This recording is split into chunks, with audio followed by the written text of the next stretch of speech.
Hi there. Welcome to Stories with Grandma Joan. I'm so glad you're here. I hope you're having a wonderful day.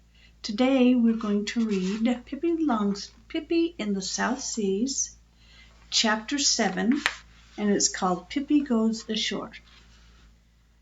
Kirker Island, straight ahead, cried Pippi from the bridge one sunny morning. They had been sailing for days and nights, for weeks and months, over storm-ridden seas and through calm, friendly waters, in starlight and moonlight, under dark, threatening skies, and in scorching sun. They had been sailing for such a long time that Tommy and Annika had almost forgotten what it was like to live at home in a little town. Their mother would probably have been surprised if she could have seen them now. No more pale cheeks. Brown and healthy, they climbed around in the rigging just as Pippi did. Gradually, as the weather grew warmer, they had peeled off their clothes, and the warmly bundled up children, with two undershirts who had crossed the North Sea, had now become two naked, skinned brown children in loincloths. What a wonderful time we're having, Tommy and Annika declared each morning when they woke up in the cabin that they shared with Pippi. Often Pippi was already up and at the helm of the ship.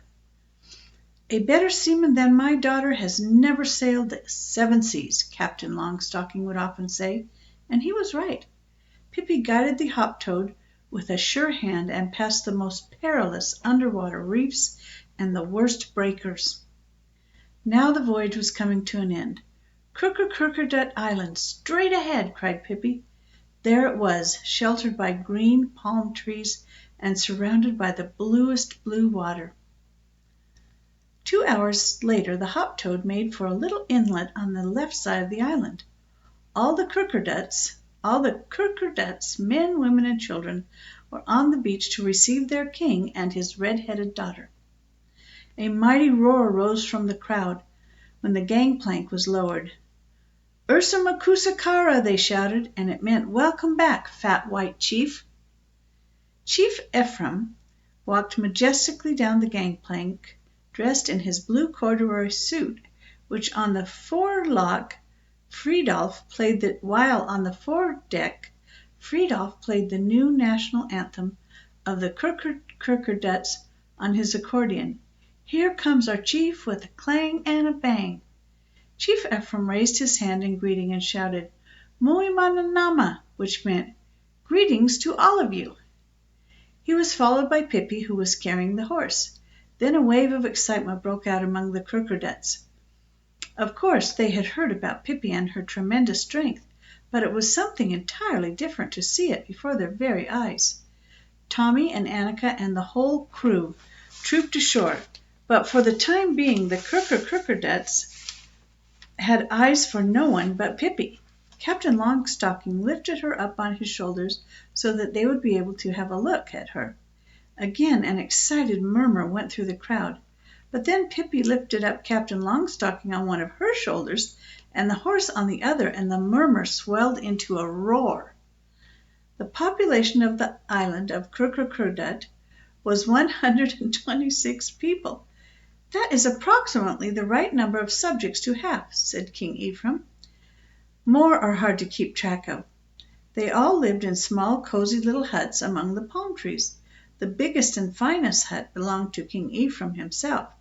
The crew of the Hoptoad also had huts where they lived while the ship was laid anchor in the little inlet. The ship was anchored there practically all the time these days. Once in a while, though, there would be an expedition to an island about 50 miles to the north, where there was a shop where Captain Longstocking bought snuff. A fine, newly built little hut under a coconut tree was ready for Pippi. There was plenty of room for Tommy and Annika, too, but before they could go into the hut to wash up, Captain Longstocking wanted to show them something. He took Pippi by the arm and led her back down to the beach. "Here," he said, pointing with a thick forefinger, "this is the place where I floated ashore the time I was blown into the sea." The Kirkerduts had put a monument to commemorate the strange event.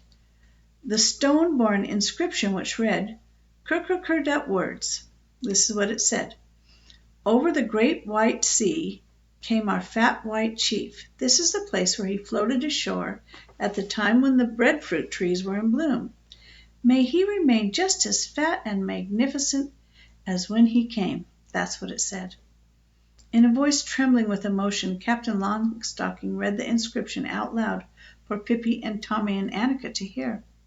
Then he blew his nose with gusto. When the sun had begun to go down and was ready to disappear in the endless embrace of the South Seas, the drums of the Crookerdutch summoned everyone to the royal square, which was situated in the middle of the village. There stood King Ephraim's fine throne of bamboo, bedecked with red hibiscus flowers. He sat on it when he ruled. For Pippi, the Crookerdutch had made a smaller throne, which stood next to her father's. In a great hurry they had also put together 2 little bamboo chairs for Tommy and Annika. The roar of the drums grew louder and louder as King Ephraim, with great dignity, mounted his throne.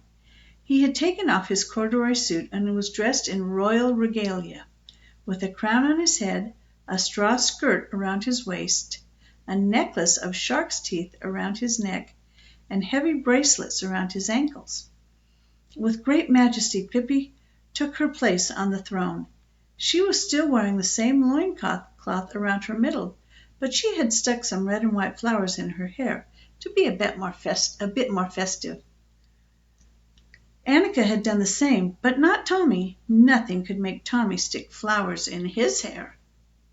King Ephraim had been away from his ruling duties for quite a while, and now he started to rule with all his might.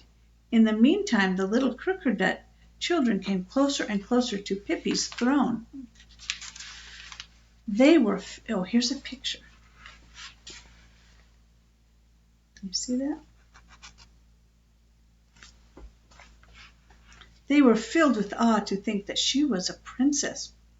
When they reached the throne, they all threw themselves down on their knees before her, touching the ground with their foreheads.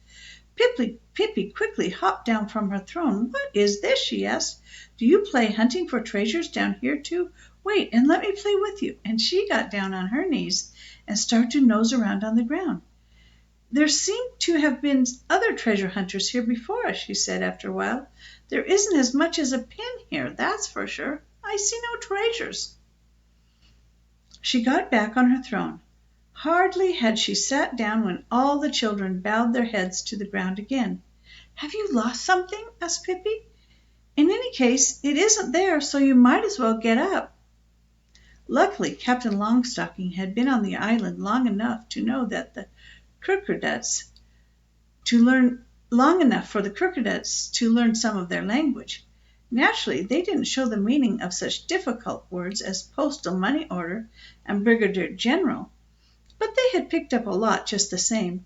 Even the children knew the most common expressions, such as "leave me alone."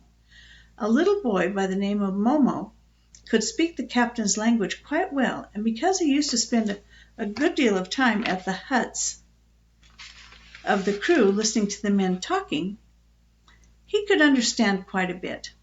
A pretty little girl called Moana was also able to make out quite well with the language of the captain. Now Momo was trying to explain to Pippi why they were down on their knees in front of her. "You be fine princess," said Momo. "I no be fine princess," said Pippi in broken Crookerdutch. "I be only Pippi Longstocking, and now I'm through with this throne business." She hopped down off her throne, and King Ephraim hopped down off his, because now he was finished with ruling for the day. The sun sank like a red ball of fire in the South Seas, and soon the sky was bright with stars. The Crookerdutch lighted a huge fire in the royal square, and King Ephraim and Pippi and Tommy and Annika and the crew from the Hopstead sat down in the grass and watched the Crookerdutch dance around the fire. The rumble of the drums, the exciting dance, the strange perfumes from thousands of exotic flowers in the jungle, the glimmering stars above their heads, everything made Tommy and Annika feel very strange. The waves of the sea were ceaselessly pounding in the background. I think that this is a very fine island, said Tommy afterward, when he and Pippi and Annika had crawled into their beds in their cozy little hut under the coconut tree. I think so too, said Annika. Don't you, Pippi? Pippi was lying there quietly with her feet on her pillow, as was her habit. Mm-hmm, she said dreamily. Just listen to the roar of the waves. Remember I said maybe I'd like it so much at Crooked Island that I'll feel like staying there forever. And that is the end of that chapter. Tomorrow I'll read to you chapter 8. Pippi talks sense to a shark. I'm so glad you came. I hope you have a wonderful day today. Bye-bye.